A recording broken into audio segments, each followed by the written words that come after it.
Nicole, cracking neck, cracking joints is a sign of acidosis.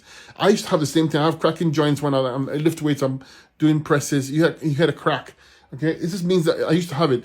That means that this acid, period. And when I alkalize the body and when I went on fruits and a raw vegan diet, those things went away. Okay, because acids are not in the body anymore to cause this drying and acids break things down. They suck things. They suck calcium out of tissue. They weaken tissue. So once you alkalize the body, you see that these things go away. So I would clean my sinuses, clean my bowels. Very important.